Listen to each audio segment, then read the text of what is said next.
आज हम बात करेंगे भारत में अरब आक्रमण के प्रभाव, इसके बारे में आज हम देखेंगे। तो भारत के अरबों के साथ व्यापार बहुत प्राचीन काल से चला आ रहा था। भारत में जो अरब व्यापारी आते थे केरल के मालाबार तट पर, और भारत में यहाँ का राजा बड़ा प्रसन्न रहता था उस समय उन व्यापारियों से, क्योंकि उसको भी लाभ हो रहा था। अरब व्यापारी इधर से सामान उधर ले जाके बेच रहे थे, उधर से इधर ले आके बेच रहे थे। तो उसने उनको नमाज़ पढ़ने के लिए जो मस्जिद बनानी थी उनको, तो वो अनुमति दे दी। पहली मस्जिद भारत में केरल में बनाई गई। तो ये तो रहा उनका सिंध पर आक्रमण से पूर्व ही अरब व्यापारी आते थे। अब देखते हैं कि सिंध पर आक्रमण की जानकारी एक ग्रंथ है चचनामा में मिलता है। दूसरा ग्रंथ है बलादुरी की फुतुहुल बुल्दान। इस ग्रंथ में फुतुहुल बुल्दान जो है अरबों की जो उन्होंने एशिया, यूरोप और अफ्रीका में की थी, इसके बारे में बड़ा विस्तार से इसमें मिलता है। ये अरबों के आक्रमण यानी अरबों की विजय के बारे में बहुत प्रमाणिक ग्रंथ है। ये लिखी गई है 9वीं शताब्दी में। चचनामा लिखी गई है 13वीं शताब्दी में, यानी 1216 के आसपास लिखी गई है ग्रंथ, ये किताब। तो इस प्रकार से देखते हैं कि अरब आक्रमणकारी जो आए भारत में, तो पहले अरब का संबंध भारत से व्यापारिक था, केरल से आते थे और अपना सामान ले जाते थे। लेकिन बाद में सिंध में ऐसी घटना घटी, पहले वीडियो में बता चुका हूँ, कि उन्हें सिंध पर आक्रमण करना पड़ा। इसके बाद देखिए कि सिंध पर उन्होंने आक्रमण किया, और फिर उसके बाद बताया था कि मोहम्मद कासिम एक के बाद एक राजा दाहिर के सहयोगी को पराजित करके जब वो वापस गया, तो बलादुरी कहता है कि हज्जाज बिन यूसुफ के जो नया खलीफा था बगदाद का, उससे जमती नहीं थी। तो नए खलीफा ने हज्जाज के सहयोगियों को एक के बाद एक मरवाना शुरू किया, कत्ल करवाना शुरू कर दिया। तो इसी का शिकार हुआ मोहम्मद बिन कासिम। बलादुरी लिखता है कि मोसुल अभी ISIS जो एक आतंकवादी संगठन था, उसके कारण ये प्रकाश में आया था मोसुल शहर। तो मोसुल में बंदी बना लिया था। मोसुल में बंदी बनाकर उसे पीटा गया और उसकी मृत्यु हो गई। लेकिन चचनामा का लेखक जो है वो ये दावा करता है कि मोहम्मद बिन कासिम की मृत्यु उसकी हत्या कैसे की गई थी। मोहम्मद बिन कासिम, जैसा कि मैं बताया था पहले वाली वीडियो में, सूर्य देवी और परमल देवी राजा दाहिर की जो 2 पुत्रियां थी, और उसकी पत्नी लाडी को लेकर जब पहुंचा वापस, तो उन्होंने आरोप लगा दिया कि मोहम्मद बिन कासिम ने उनके साथ अप्रिय व्यवहार किया है, मतलब उनके साथ अभद्रता किया है, जिसके कारण मोहम्मद बिन कासिम को गाय या बैल के खाल में जिंदा लपेटवा दिया गया, और जिंदा लपेटवाने के बाद उसी में उसकी दम घुटकर मौत हो गई। तो आइए हम बात करते हैं अरब आक्रमण के प्रभाव की। राजनीतिक प्रभाव आप देखेंगे, कोई भी क्षेत्र पर कोई भी विदेशी आक्रमण करते हैं, कोई भी एक देश का व्यक्ति दूसरे देश के व्यक्तियों पर आक्रमण करता है, तो उनकी सेना आमने सामने जब होती है तो युद्ध तकनीक तो आपस में सीखेंगे ही कि उनके युद्ध करने की तकनीक क्या है, इनके युद्ध करने की तकनीक क्या है। तो इसके अतिरिक्त अरबों का सिंध पर बहुत अधिक दिनों तक शासन नहीं रह सका, जिसके कारण उनका राजनीतिक प्रभाव वहाँ पर बहुत कम दिखाई पड़ता है। एक इतिहासकार लेनपूल हैं, उन्होंने लिखा, अरबों द्वारा जो सिंध पर विजय प्राप्त की गई थी, यह विजय एक तरह से भारतीय तथा इस मुस्लिम इतिहास में केवल एक परिणाम रहित घटना मानते थे, यानी परिणाम रहित घटना उन्होंने इसको माना है। इसका कोई राजनीतिक परिणाम नहीं सामने आया। और दूसरी बात आप जब देखेंगे कि राजनीतिक प्रभाव क्या पड़ा, दूसरा ये राजनीतिक प्रभाव पड़ा कि एक मार्ग मिल गया उसके बाद तुर्कों को। तुर्क उसी का अनुसरण, अरबों का अनुसरण करके भारत पर आक्रमण किया तुर्कों ने, जैसे मोहम्मद गोरी है, महमूद गजनवी और मोहम्मद गोरी। और उसी मार्ग से एक बात यहाँ याद रखिए, भारत पर जितने भी आक्रमण हुए हैं, जितने भी भारत पर आक्रमण हुए हैं, भारत का मैप है थोड़ा सही नहीं बन पा रहा है लेकिन समझने के लिए तो सही है, जितने भी अरब आक्रमण हुए भारत पर, यानी जितने भी जो जहाँ से भी हुए तो इसी मार्ग से हुए हैं भारत पर आक्रमण। ये उत्तर है और ये पश्चिम है, इसीलिए इसको कहा जाता है उत्तर पश्चिम सीमा। ये सीमा स्थल से है, आप देखेंगे इधर पहाड़ियाँ हैं, हिमालय पर्वत है, इधर देंगे समुद्र है, इधर देखेंगे समुद्र है, इधर अरब सागर है, इधर बंगाल की खाड़ी है। तो इन क्षेत्रों से भारत पर आक्रमण नहीं हुए। सबसे अधिक आक्रमण इसी क्षेत्र पे, लगभग सभी आक्रमण जो हुए हैं इसी पे, शक आए, हुड आए, कुषाण आए, आर्य आए, इसके बाद तैमूर आया, मुग़ल आए, नादिर शाह, मुसअब्दाली आया, जो भी आए इसी मार्ग से आए। तो एक मार्ग अरबों ने जो दिया, उनसे पहले जो है कई आक्रमणकारी भारत में आ चुके थे, तो उसी का अनुसरण करके तुर्कों ने भारत पर आक्रमण किया। दूसरी बात हम देखते हैं उसका सामाजिक प्रभाव क्या निकला। अरब आक्रमण का सामाजिक, अरब अब तक हो सकता है कि इस्लाम के जो इस्लाम धर्म है उसके लोग परिचय यहाँ रहे हों केरल में, क्योंकि मस्जिद बन रही, वहाँ आना जाना है उनका। अब इस्लाम सिंध में भी, सिंध विजय के पश्चात सिंध में भी आ गया होगा, इस्लाम के बारे में लोगों ने जाना होगा। तो इस्लाम के बारे में जाना होगा तो उसकी नियम कानून जो है, शरीयत जो है, उसके बारे में भी जाना होगा। जैसे समानता इस्लाम में समानता बताई गई। एक शेर है, एक ही सफ़ में खड़े हो गए महमूद व अयाज, न कोई बंदा रहा न कोई बंदा नमाज। इस शेर से पूरा समानता एक बात में झलकती है कि महमूद है शासक, सुल्तान है, अयाज उसका ग़ुलाम है। महमूद जब नमाज़ पढ़ने के लिए आगे बाद में आता है, यदि मान लीजिए, तो पीछे खड़ा होता है, अयाज उसके आगे चला जाता है।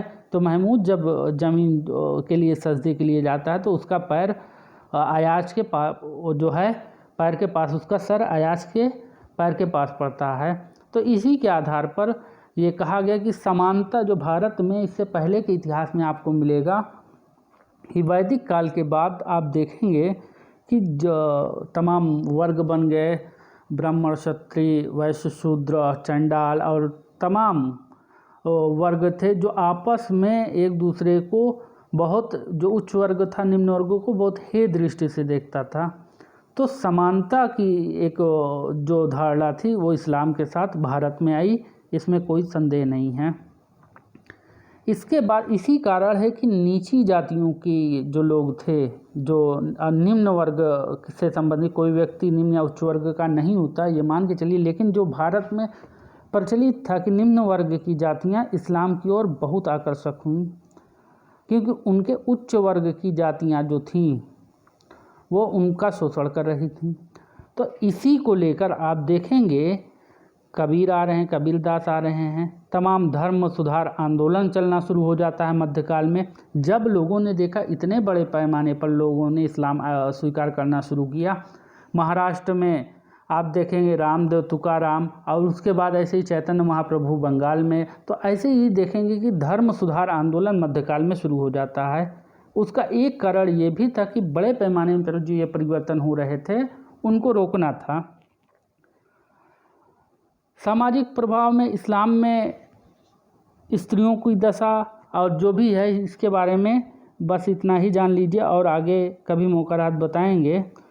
क्योंकि ऑब्जेक्टिव है ये पेपर आपका, तो इसलिए बहुत अधिक इस पे फैक्ट्स जो है नहीं है इसमें। तो सांस्कृतिक में आपको मिलेगा फैक्ट्स।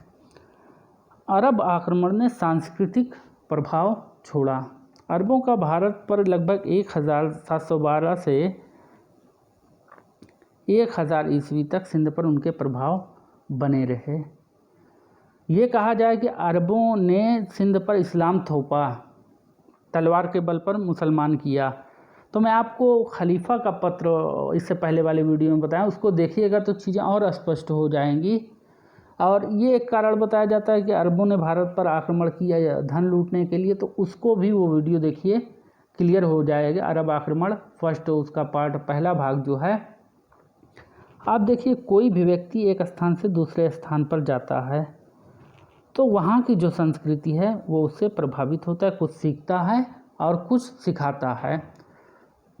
अरब जब आए सिंध पर तो वो भारतीयों से चिकित्सा, संगीत, दर्शन शास्त्र, नक्षत्र विज्ञान, इसके अतिरिक्त आप देखेंगे कि गणित में विशेषकर दशमलव प्रणाली उन्होंने भारतीयों से सीखा। और इसके अतिरिक्त आप देखेंगे कि उन्होंने शासन प्रबंध कैसे करना है, ये भी भारतीयों से उन्होंने इसके बहुत सा पार्ट भारतीयों से सीखा था। अब देखिए इसके प्रमाण क्या है, मैं कह दे रहा हूँ कि हाँ सीखा था। चिकित्सा की बात कर लीजिए। चिकित्सा के क्षेत्र में बगदाद के खलीफा हारून रशीद एक गंभीर रोग से पीड़ित हो गए, जो कि उनके रोग का इलाज नहीं हो पा रहा था। तो उन्होंने भारत के एक वैद्य को बुलाया जिसका नाम था माणिक्य। इनसे उसने अपना इलाज करवाया, ये सफलता भी उनको मिल गई। हारून रशीद इससे बहुत प्रभावित हुए और उन्होंने खलीफा मंसूर के समय बहुत से विद्वानों को भारत से खलीफा मंसूर ने भारतीय विद्वानों को अपने यहाँ बुलाया। गणित और ज्योतिष और वहाँ के जितने भी आप देखेंगे कि उनकी रुचि जागी। गणित और ज्योतिष, वहाँ के गणितज्ञ जो थे इब्राहिम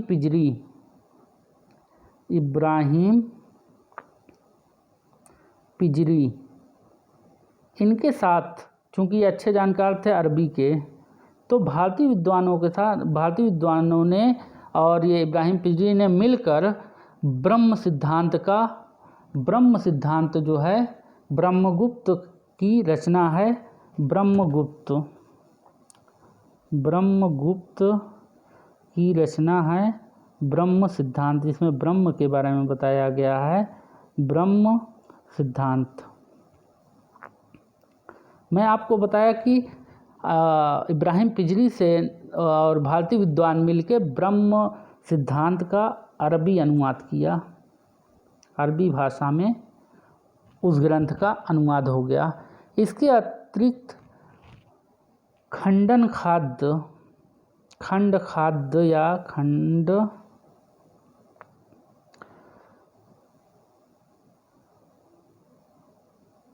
खंड्यक, इसको खंड्यक के नाम से, इसका भी अरबी भाषा में अनुवाद किया गया, यानी अनुवाद हुआ भारतीय विद्वानों की सहायता से।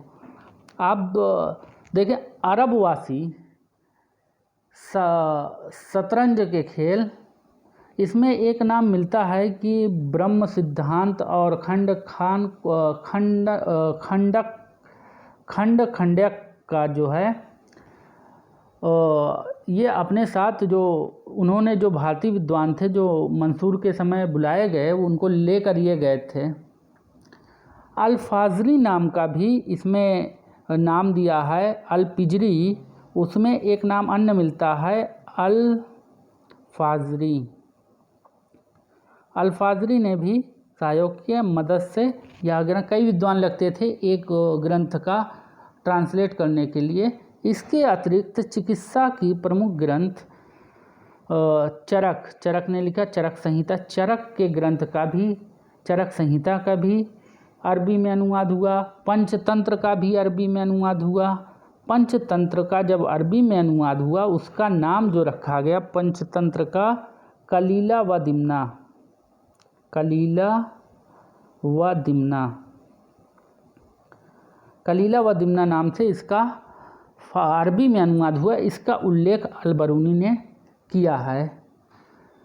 अरबों ने जो सर्वाधिक जो प्रभावित हुए भारत के जिस चीज़ से, वो था खगोल शास्त्र।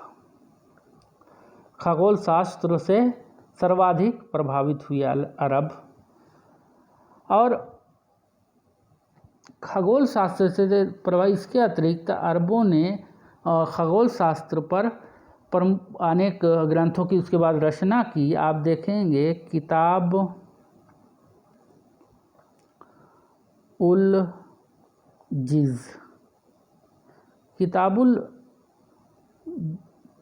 जा में छोटी मात्रा जी फिर जा, किताबुल जिज़, ये अल-फाज़री ने लिखा।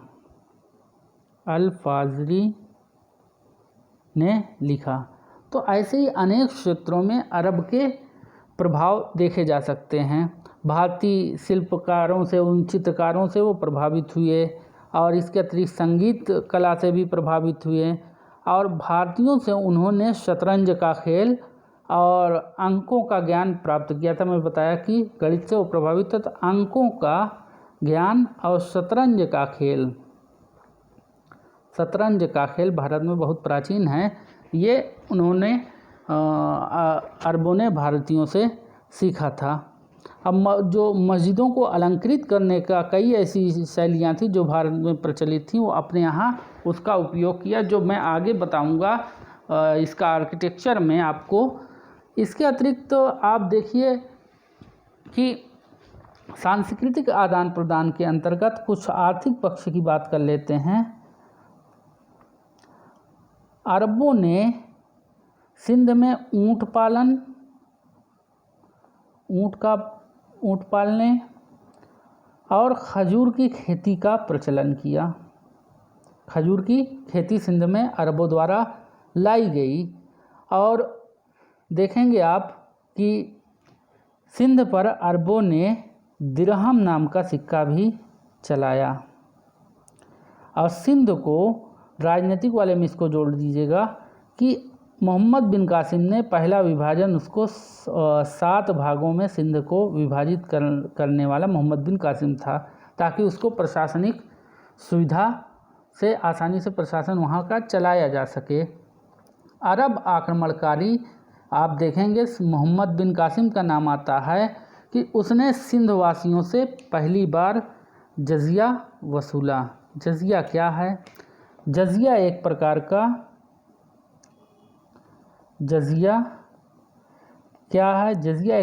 का कर है जो वसूला जाता है गैर मुस्लिमों